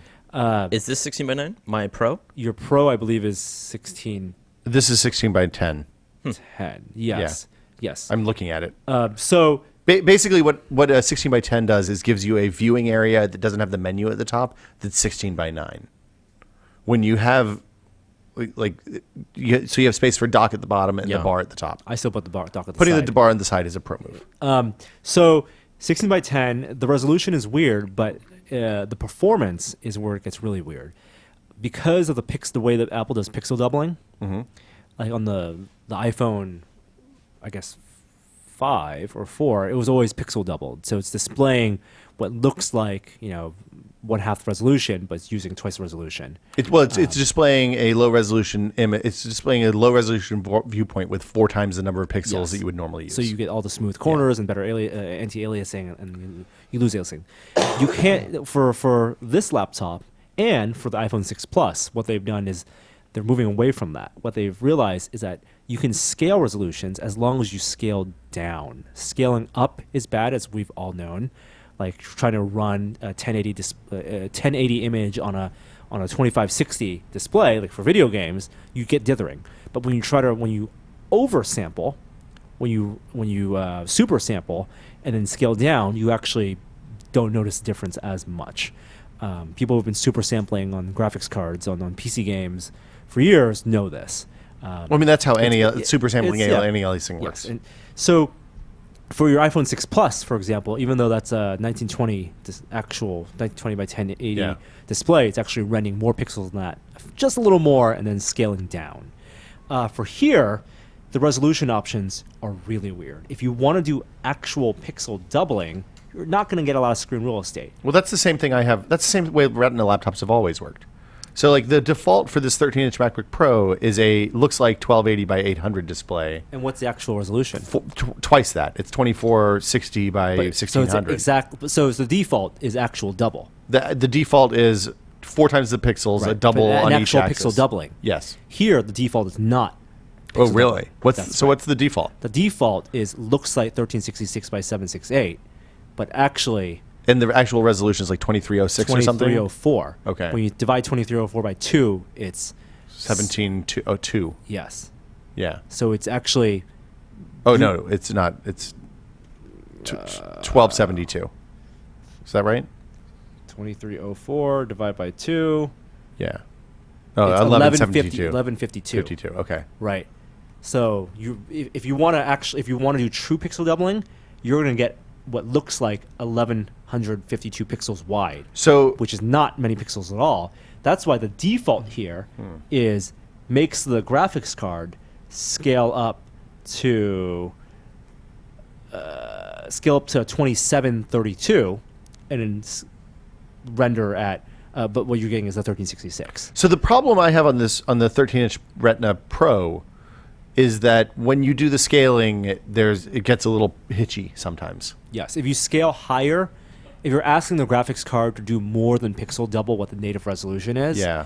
then you're going to run into some performance problems. And that's what I'm running here, because I'm actually running it scaled the maximum, the most space, which is running at what looks like 1440 by 900, but actually is 2880 by 1800. And 2880 by 1800 is chugging a little bit on this display. See, so I run this one at looks like 1680 by 1050, which is the maximum. And like I find the extra resolution to be worth an occasional scrolling hitch. That's what I'm finding out right now. Yeah. I want the extra screen space. Like I know I can, rescale icons and rescale the dock, but text on web pages is what I care about and how many windows I can fit on here. What I Right. said to you before the show is that I don't think anybody who's buying this laptop cares that much about performance or is expecting this to be on I'm not even parity with the other laptops because it is the least powerful It is. laptop that Apple sells. But it's Yeah. also one of the more expensive laptops. And it's Retina. So you got to combine those two things and say, look, I'm going to get a great screen, but I'm not going to be editing video on this thing and getting all of my frames for So a the second. Retina thing is interesting because it is a cheaper and lower power processor, the Core M from Intel, and yet a higher resolution display. It's more taxing on the computer, on the graphics side, but using a theoretical lower power Yeah. processor. There's no reason Apple couldn't technically have put this display on the MacBook Air 11-inch. It's the same thickness, or yeah. We've been waiting so long for why didn't they put a Retina display on the MacBook Airs? Like, that's what I wanted, because MacBook Airs have basically the Broadwell U processor, the new update. They have performance parity. You can go to i7 in a MacBook Air dual core. You get performance parity with the Yeah. Pros. A little less battery life, no fewer ports. But Maybe this port thing is a real issue. I mean, maybe they're testing the waters to see, because they can't replace the Air with a single port machine because that would be too risky. Well- but they could insert a new SKU. I mean, here's the thing: I think the port that's the future. The one port, Oh, dear or God. 2 ports, whatever. USB-C, all-in-one port for everything is the future of this size laptop. 2 is so much better than 1. Yeah, not having 2 USB. Like I would rather have 2 USB-Cs than 1 headphone and 1 USB-C. Yeah, I think from where I sit. power is so important, and the reason I think they couldn't put 2 USB-Cs is because of the controller board. Have you been able to get the dock yet? No, that the- ships tomorrow. The dongle, Okay. $80 dongle comes tomorrow. I have a monoprice USB-C to Type A USB 3. It's very fast. I have I bought from Google a USB-C to DisplayPort. Is that a dumb connector? Is there any logic in that cable, or is it just to plug in your USB thumb drive? just a thumb drive. Okay. So there's some sort of pin compatibility. You Yeah, can just hook a yeah. USB right to USB-C. So you could make your own cable by cutting a USB-C Yeah. cable in half and soldering it to a USB 3 cable. Well, you got to figure out what wires are what. There's yeah. probably not the same number of wires. Yeah, but they're are there? not definitely not the same. We should try this. This seems like a USB-C good has idea. many more wires. Oh, right. And power. Is that Yeah, right? different Power. Yeah. I don't know. I'm seeing 3 conductors in there. No. We looked at the schematic because it'll Yeah. go both ways. It flips both ways. So you have 8 some wires. of those I think. pins are USB 2 for USB 2 for backward Okay. compatibility. Okay. Some are for the faster lanes, and some are in 2 But anyway, power. how's battery life on that thing? So I've been running on heavy load, actually like exporting stuff, Like exporting photos? exporting photos. I exported 1,000 photos from this. That took my battery from if you boot it up Oh, normally. hold on. You did your gallery No, from... I did a Force. I did Okay. a Force demo, but if you turn it on, it's Yosemite, of course, and you're running Safari because Safari has much better battery usage than Chrome. Chrome is a noted battery hog. If you're not like you, Jeremy, not using spaces and using one Safari window, maybe like 4 tabs, which coincidentally is almost exactly what you're doing. I use Ex- Chrome. You use Chrome. Okay, 8 hours, no Okay. problem. Once I started doing Lightroom, and I was exporting, that got bumped down to 3.5 hours. Wow. Right now, I'm not doing Lightroom, and I'm in the middle of a test right now. I have 19% left, and I've in the last hour. So at 12 p.m. today, 60 minutes ago, I was an hour 6.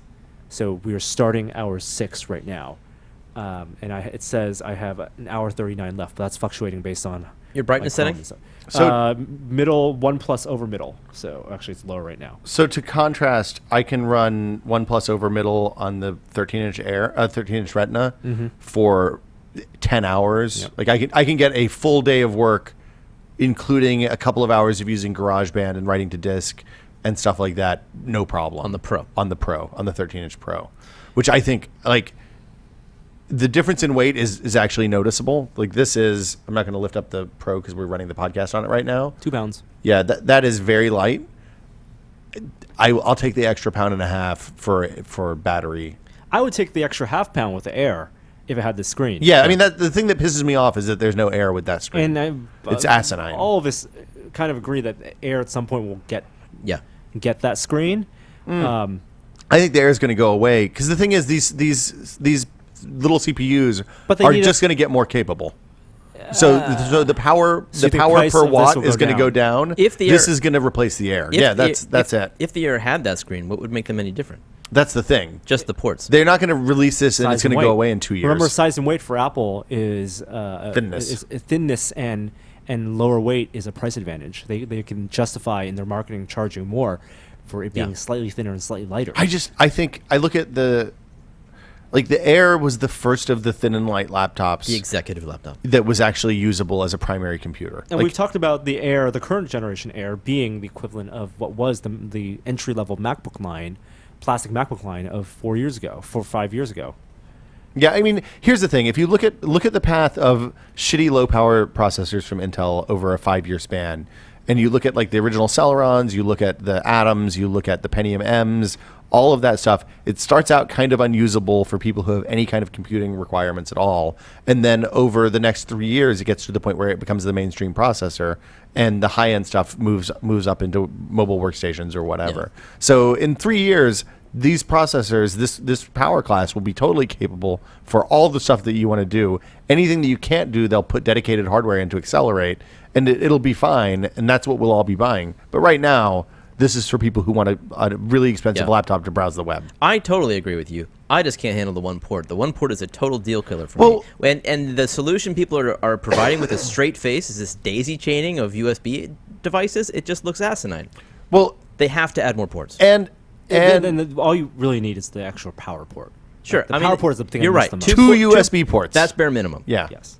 One The- for data, one for power. I look at on the other hand, with the appropriate battery life, having 2 ports not that important. Like I can sit here all day at my desk without plugging power in and I'll be fine. Right, that's true. And when you have that, you can plug it in. But since the power consumption goes to shit the moment you start using anything on this, that seems kind of disappointing. And it's amazing because the whole thing is basically battery. Like when you look at the pictures of the inside, the motherboard for it is like the size of an iPhone motherboard. Basically, it's tiny. Anything else notable? I mean, we're going to do a full video for it next week. The keyboard, it takes a while to get used to, especially if you come from anything resembling a mechanical keyboard. Just feeling because the of mechanical keyboard, the distance low of throw. The low throw. The trackpad is still great. I mean, we've talked about the Force trackpad. Yeah, it's before. good. I don't use any of the Force stuff at all. What do you mean? The Force Press. Force press. I forgot it had double that. press. That's me too. It's not activated on anything that I use. Like, Like Evernote doesn't use it. Chrome doesn't use it. Photos kind of uses it, I think, but I don't like Photos very much. Yeah, it's just there's nothing like that's the thing that'll be useful in 2 years. What does Photos use it for? I don't. know? I'm afraid to open it because I don't want to fuck Okay, up my okay. GarageBand. Yeah. Okay. Do you want to talk about Lightroom? Yes. I'm super interested in Lightroom. Adobe announced and released Lightroom 6 or CC 2015. Ooh. It is much faster. They're still selling it as a standalone package. Oh, If you really? want to buy it as Lightroom 6 for $150. You don't have Wow. to subscribe to CC. I mean, it's the same pricing as always. I'm sure if you buy on Amazon a few months later, Can you get an upgrade? I believe you can get an upgrade. I'm not exactly sure. But they really want to push the $10 a month photography plan where you get Photoshop CC and a Lightroom CC and the mobile app stuff. So there now runs on Android tablets, Android phones, iOS, and you can do a lot of stuff on the mobile stuff and their websites, and they're syncing. Do you? I found the syncing stuff to be kind of unreliable What do you coming mean? from phones. Which So, syncing? what I wanted to do was sync my iPhone photos into the catalog using their cloud service as the in between, rather than using Adobe iCloud or Yep. something else. And I found that it's not. It just All stops my working photos for no have apparent pop- reason. You might have to have the app actually launched. I don't think it run. I don't know if it runs in the background on iOS. It does for a while, and then if you don't launch the app, like oftentimes stuff that runs in the background and needs to be refreshed occasionally will give you a notification and say, hey, you need to open the app again so it'll work again for the next 3 days or 5 days or whatever. It doesn't seem to do that, All which my is my Android only photos complaint. pop up in Lightroom and Okay. are sorted and grouped by mobile uploads. Okay. Yeah, it's if you have CC already, great. Download it. No Yeah. reason not to. Is it faster? It's much faster. The image editing stuff is fast. Exports are about 11% faster in my tests. Takes all your CPU for exports if you want. Like up to 12 cores? It's 16 cores, Oh, wow. maxed out, and with no aperture. And if you want a paid option that has support, then this is the one to get. Interesting. I got a sub $20 nano-quad. Yeah, Norm, you got to try this. What is this? I flew it before It's the that show. right there. It hovers about as well as the Proto X. Yeah, It looks just like one. What's it called? It's Yeah. called the... Doesn't it? And it has the same, Same kind of controller. LEDs. I wonder if it's a new knockoff rebrand? or like a new It may model. be it may be that Proto X is a rebrand of this too. So I got this from a place called Banggood, which basically is a Amazon for Chinese electronic malls. You might have to. There you go. You're good now. Okay. Oh no! Oh, look at that. One of Look the at props that, stopped Will. spinning. Hit it.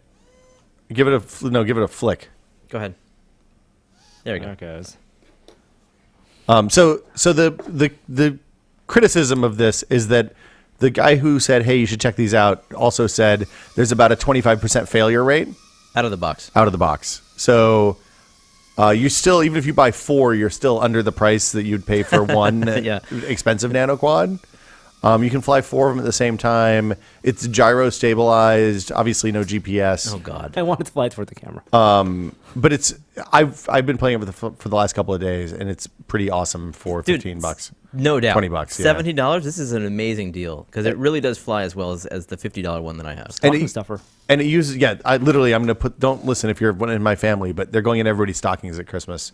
You can follow your child with that My in the house. the dog still doesn't like anything that flies. Like, she didn't like the Sphero because she thought it was possessed or evil. That's not going to change. She doesn't like this thing. She goes completely bonkers when I take a nano quad out and fly it in the house. So The sound must drive them crazy. and maybe that's it. Yeah. It could be the high pitched whining sound. They hate the boosted board. Oh, really? Yeah, when you drive past dogs. They All bark? boosted owners know this. Yeah. Do you have to wear shin guards or anything? You just have to keep your distance. Okay. Soulless boosted board. You can smell it. I think it's. I assumed that the dog was anti anything that doesn't have a soul but moves. Oh, maybe that's it. but maybe it's the high pitched whining sound. That's deep. I Yeah. hadn't thought of that. Yeah, she doesn't like R2D2 either. As we posted the unicycle, the self-balancing unicycle, the Focus Designs SBU. It's the self-balancing unicycle. I've been using it for the last V3. V5, I think, actually. Oh. Fifth generation. I don't know if they call it the V5. I like that thing a lot. It is super fun. It is divisive. If you want to see how divisive, check out the YouTube comments. I just think that stuff's interesting. Like, I think all of the electrically powered, say 1 to 2 to 3 mile range traveling devices, like the boosted board, like this, like the one wheel, like the solo wheel, all of those, I think they're interesting because the price of motors and the price of the microcontrollers and the price of the batteries is going to come down in the next few years so fast that I think that stuff's going to be ubiquitous 10 years from now. Rideables. Yeah.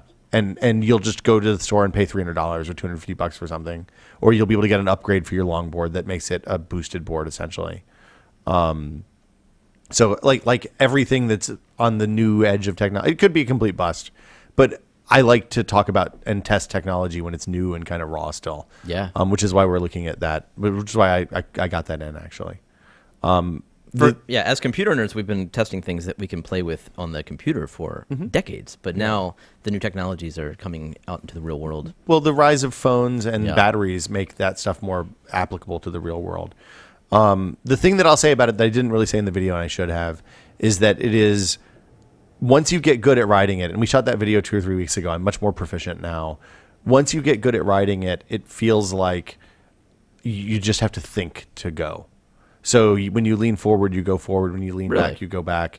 You kind of turn effortlessly, and it ends up being, it's almost like if you're wakeboarding or snowboarding and you get to the point that you don't have to think about the mechanics of it anymore. You just can, your body just knows what to do to follow your intention. It's like that, but it's effortless because it's all motorized. Is there enough stability that you could ride that in a congested area? Yeah, I can weave between people on the sidewalk now without hitting anybody. So you really think it's a practical last mile I device? I don't. I think that the unicycle form factor, while it has a lot of advantages over specifically the boosted board because you have 2 free hands, so you can carry 2 bags of groceries with it. Yeah. It has advantages over. I should disclaim this. I haven't used those like briefcase size things that have a wheel on them that we shot some video of at CES this year, like the solo wheel. I haven't used those enough to become proficient at them. I'm going to call one of those in next because I want to try it and see if learning to ride the unicycle makes that easier. Yeah. The Z board, by the way, is an electric skateboard with no controller. Yeah, It's pads. I think that fundamentally, I think having your hands free makes it more interesting. The unicycle with the seat makes it easier to ride. At least it seems like it would be easier to ride than stuff like the solo wheel. There's just a social stigma with the unicycle. I mean, it's super fun, but you do look like an incredible nerd. There's no way to ride that thing and you can look graceful, but never cool, is kind of what my wife said. And I think she's probably right. That sounds right. My daughter's transfixed by it. She says, Dad, go ride unicycle all the time. Wow. So like maybe she's going to grow up and join the circus. I don't know. It's the kind of thing that I think would be embraced by Cirque du Soleil. They're always messing with new rideables. I want it for cosplay. I want it for... To be what? Think about all those robots with one wheel on the bottom. You could be Rosie from the Jetsons. You could be... Gizmo Duck from DuckTales? Gizmo Duck from DuckTales. There's a couple Futurama robots that have one wheel and kind of swing around. Like there's a lot of options for that. Anyway, that's the SBU. I'm gonna send it back in a couple weeks, and it's been a fun thing to learn how to ride. The MPOW Streambot. Why? I don't know what this is. It's Wirecutter did a test of like car accessories. For putting radio in Like cars. the Bluetooth ones? Bluetooth ones if you do not have an aux jack. Oh. I do not have an aux jack, and I've been using a tape deck. I have a Parrot thing that does the same thing. They make do you know about that? Is that what it is? It adds Bluetooth to your car? Well, this doesn't. So I didn't want to go into my car and take it open just yet. Okay. And this is actually an accessory that is an FM transmitter. And Oh, it's one of the okay. best ones I've used. No kidding. So it's funny you mentioned that because I bought the aux plug that they recommended last, which is I think the Himbox HM something or other. It's on the site. I can't remember. Yeah.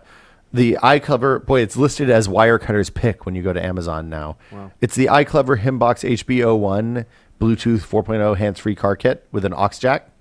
I actually really don't like it. Huh. But it's because of the way my car's wired. So my car, when I flip on the cigarette lighter is always hot in my car. It doesn't turn on when you turn on the car. And that thing is designed to flip on when you turn on when you turn on the car, and that's when it like seeks out your phone. And there's no easy way to connect it if you don't. Basically, I unplug it and replug it every time I get in the car, So which I don't- sucks. And the thing that's like cool about this, my car unfortunately does not power the cigarette. Or what happens is the FM, the expensive part of it, which is the FM transmitter Bluetooth thing, that actually detaches from the cigarette plug-in. Why? So you can take it out? I can hide it when I'm not using it in the car, So it doesn't get stolen. so it doesn't get stolen. So people don't look in your car. You think and see, people like, smash your window to get a $20 thing? they They think it's smash more the windows expensive. to I guess that's yeah, right. exactly. I take my Zojirushi out of the car when I park it here. Yeah, so it actually just pops off, and they just see like a stump in the cigarette lighter, and it does have USB pass through, so I can still charge USB Oh, that's good. wired. Is it a 1 amp charger? Yes. Okay. And then the FM stuff is as good as FM can sound, so it's still not going to be as good as a direct line in. But if you're listening to a podcast, it's perfect. Does the FM?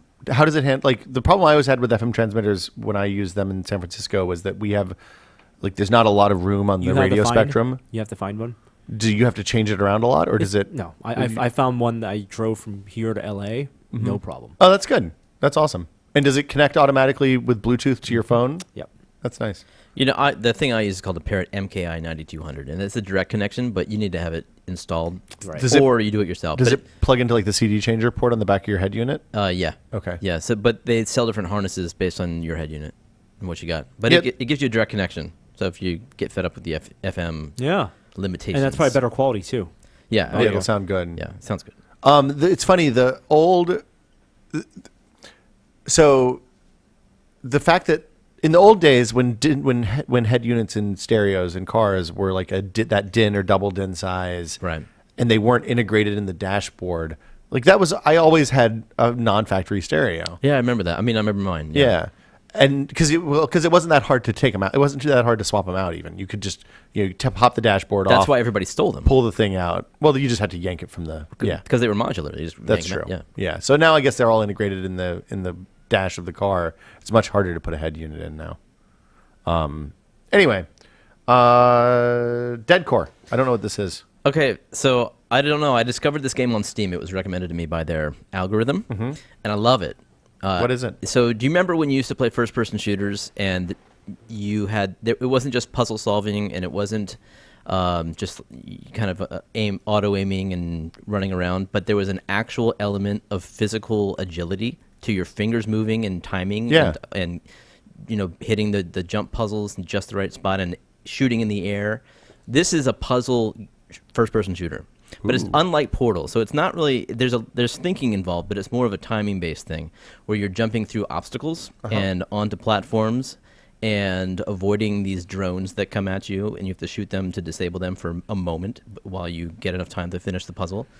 It's extremely challenging, but when you get through a level, you feel like you've actually physically just done something. Huh. Acrobatic. Yeah, it's very much like that. It aesthetically, it looks like a Tron in the sky. Okay. So it's Is a very it like Q3 space maps kind of design, or it looks more like, you mean like Quake 3 space Yeah. stuff? It's more like it looks more like Unreal Engine stuff to me. Okay. I don't know what engine they're using, but it looks better than Quake 3 for sure. cool? But well worth your time if you like that game. I realize a lot of people hate jumping puzzles and they would rather play a thinking shooter, that kind of thing. But this is unlike any shooter I've played in quite a long time. That's awesome. What's it called? Dead Core? Dead Core. Have you guys played GTA 5? Yeah. Oh, yeah. I played on PS3. I played on Xbox 360, but I'm It also is- playing on It PC. is so good on Yeah, PC. I checked it out on PC. I just don't know if I'm up for that again. That's a big commitment. Time commitment. So the thing I've found as somebody who played through about 80% of the game before is that I've been able to blast through most of the like basically I'm just not doing side missions on the part of the game that I've already played. So I'm just going straight through the main storyline. That's actually pretty fast.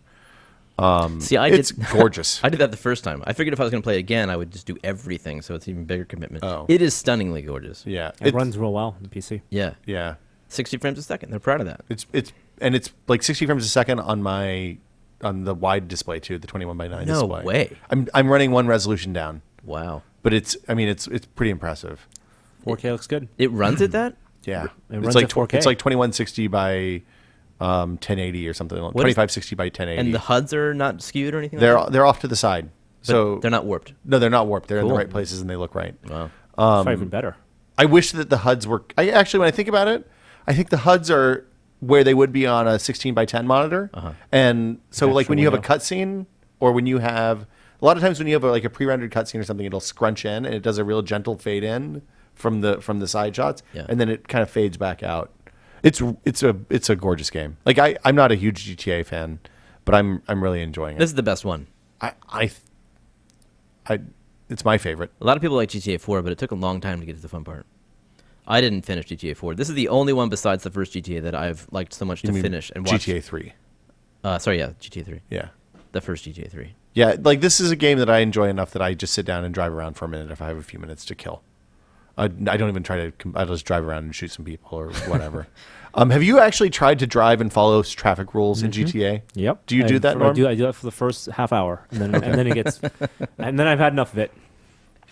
And I Do you realize try I to do speed limits or do you just stop at stoplights? stop lights, Yeah. stop behind cars, make Yeah. turns, What proper do- turns, What's your control? Are you using mouse and keyboard or are you using gamepad? mouse and keyboard, So I'm switching back and forth. which I hear is the best way to do it. That is amazing. So I have a DualShock 4 hooked up to the PC. It supports it natively. I think I don't even have to have the Windows DS4 drivers running. Yeah. And I drive with the controller, fly with the controller, shoot with the mouse and keyboard. It's fucking great. Any FPS? What do you mean? First person perspective? Yeah, they added first person perspective. Are you playing first Yeah. person? You are. When I shoot, yeah. Not driving, though. No, driving is a disaster first person. I like doing first person in some of the driving because you can look at the person that when there are sequences. Yeah. Like you can see Lamar talking to you. Oh, really? That's interesting. Yeah, Oh, they in the animate- car? In the car, they animate all that. Wait a Oh, minute. man. How do you look, though? You have to Mouse. not be looking where you're driving. Yeah. Okay.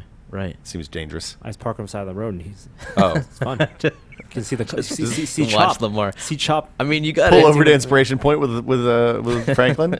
You got to admire how much work they put into that. That Oh, first it's person mode. ridiculous. It's nuts. Not a game if you want to respect women or property rights, but Yeah. GTA has traditionally not been about respecting women or property rights. You know, you can buy property, I guess. I'm using first person mode in the flight stuff. So like all those Oh. flight school things where you have to fly through bridges and under bridges and stuff like that. Yeah. First person mode's a ton easier because you have a much better perspective of depth, like Yeah. where you are in relation to the thing you're about to smash into. I could see that. I've been playing Mortal Kombat 10 Yeah? a little bit too. Against people? No, fuck no. Just story. Never play fighting games against people. It's a disaster. It's real chuggy on my computer. Really? Yeah. Huh. And again at the one resolution down. I need to crank some stuff down That's too further. bad. I hit the GeForce Experience button and I hit optimize, and I would not describe my experience as optimized. So hopefully we'll That's see some funny. more improvements there. GTA is smooth and Like- Mortal Kombat's not. It's weird because Mortal Kombat, I almost think it's a bug. Like you play one match and it's fine, and then there's a cutscene, and then after the cutscene, it's super slow, like 10 frames a second slow, which makes it almost unplayable. So anyway, yeah, that's my Mortal Kombat update. Do you want to talk about the Sony camera? You don't have it here today. nope. We'll talk about it next week. Yep. I think that's everything in what we've been testing. Let's play some music, take a couple questions, and we will call it a show. Emails? Well, but we do the other one. Emails. 'Cause it's, we don't do emails. We do Emails? No. Questions. Boom. If you have a question for This Is Only a Test, the email address is podcast@tested.com. Please keep your questions brief and on topic, and we much prefer questions that aren't, hey guys, I need a new phone. Which one should I get? Our first question is actually, it's not a question. And I'm not going to read the person's name because I don't want to get them in trouble. But I wanted to clarify something we said several weeks ago now on the Virtual Minute podcast about REI and their return policy. Thanks, Jeremy. What?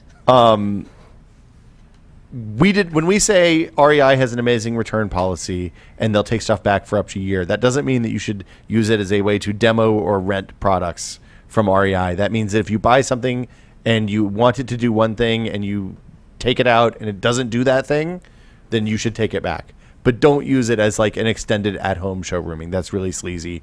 And like Costco, if you do that and take advantage of that, they will stop doing it. So, so that's that. Next question comes from Ross. He says, "Hey guys, this is super off topic, but you've answered these questions in the past, and I found them very useful. Myself and my wife are coming to the U.S. for a 3-week road trip in June, and we're planning to go to L.A., Vegas, the Bay Area, and various national parks. I'd love for you guys to recommend activities, locations, etc. that would appeal to someone who's interested in similar things as yourselves.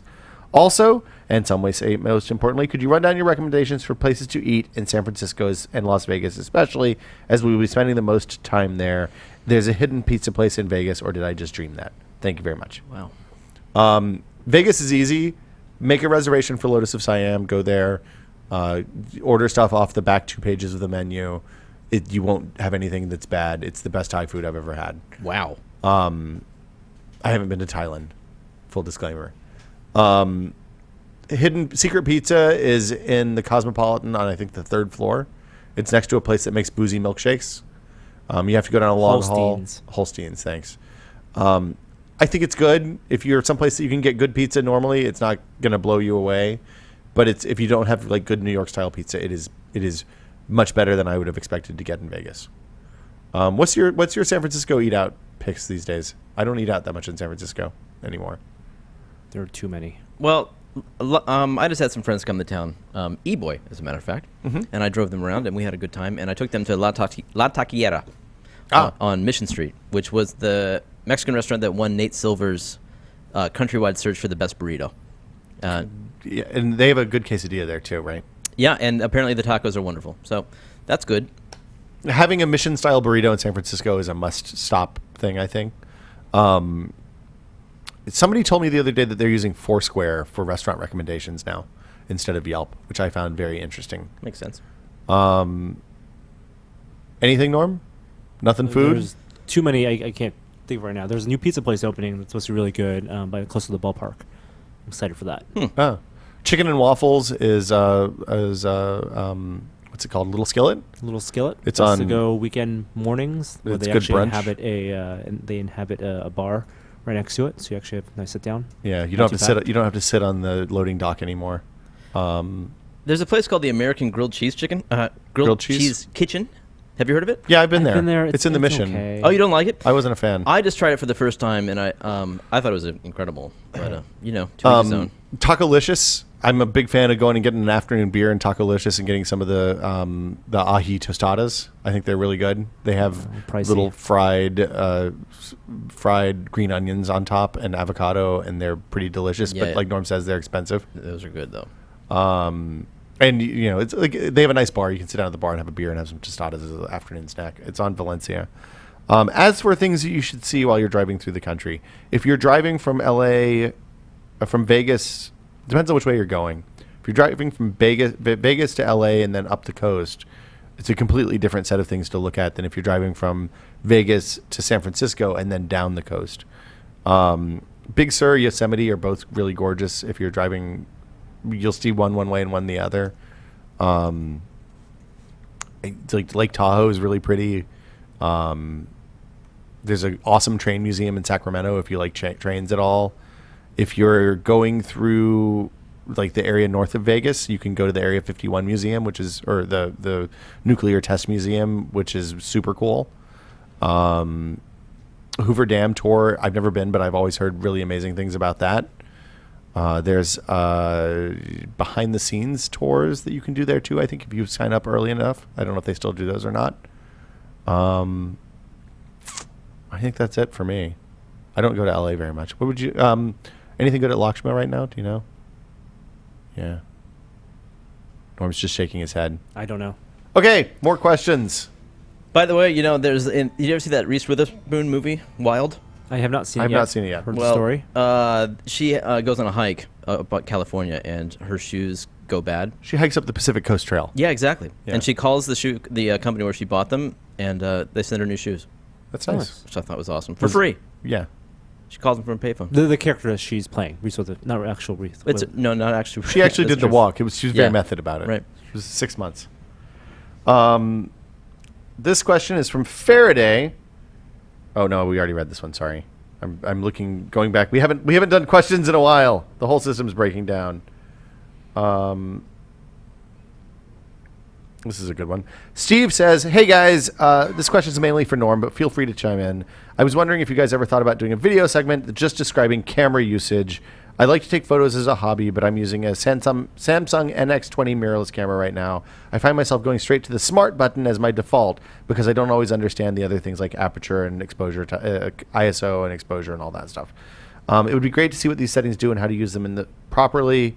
And I love your living with photography posts, but I feel like a more basic intro could be really useful." I included this one because there's that card going around social media right now that does a really good job of showing the difference between ISO, exposure, and shutter speed. I think anything. We have a ton of stuff in the archives. Actually, if you send me an email, I'll send you links. Send me an email. Norman@tested.com. This is about ring sizing. I mentioned this a few weeks ago when I lost my wedding ring. He says, it is from, hold on, I just scrolled down.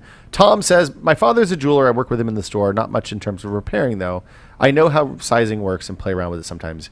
Usually when you're sizing a ring smaller, you cut out a piece of the ring and then you solder the ring back together, polish it so that it looks good. It can be tricky because of sanding and stuff if there's an engraving. So if that's the case, we hope the ring isn't engraved all the way around and there's enough of a gap to work with. Sometimes some places might also have an engraver that can work inside the ring and could just offer an option to engrave the ring over again. So yeah, that's how they size rings in most places. I should have weighed the ring before and after to see if Tiffany screwed me out of some platinum. I guess that'll do it for today. One more. Timothy says, "You guys love talking about VR. What about AR? What do you think about Microsoft's HoloLens and Magic Leap? The technology involved. Would love to hear what you think. Thanks." AR is still yet to be seen.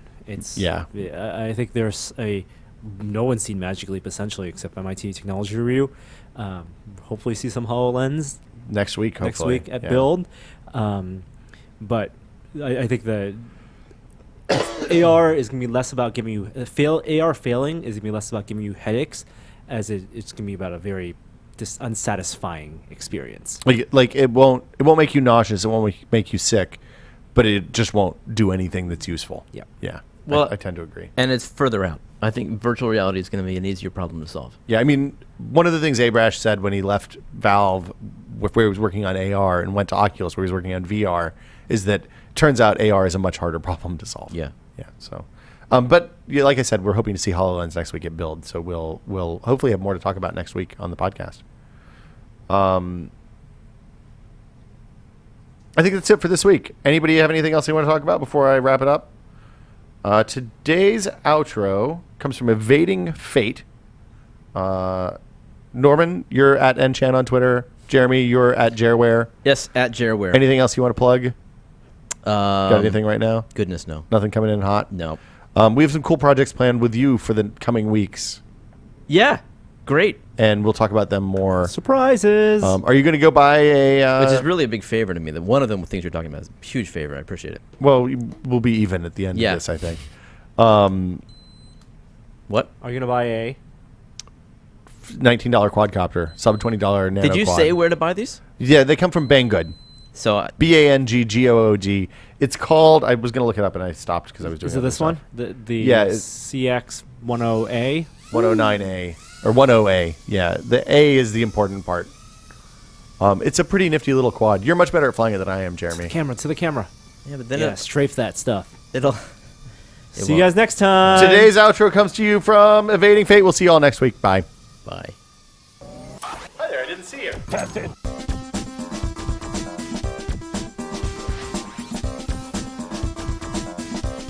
Hover right in front of the lens. I tried. This Exacto is really gross after the thing we did with Frank that's not been on the site yet. Oh, Whoa! Ah! My son wrote a joke this morning. What was the joke? Cracked me up. How do aliens access the internet? I don't know, Jeremy. How do aliens access the internet? Sci-fi Wi-Fi. That's pretty. That's how your son is 8. He's 8. That's pretty good for an 8-year-old. Second grade. I think that's pretty good. We'll allow it. See you guys next week.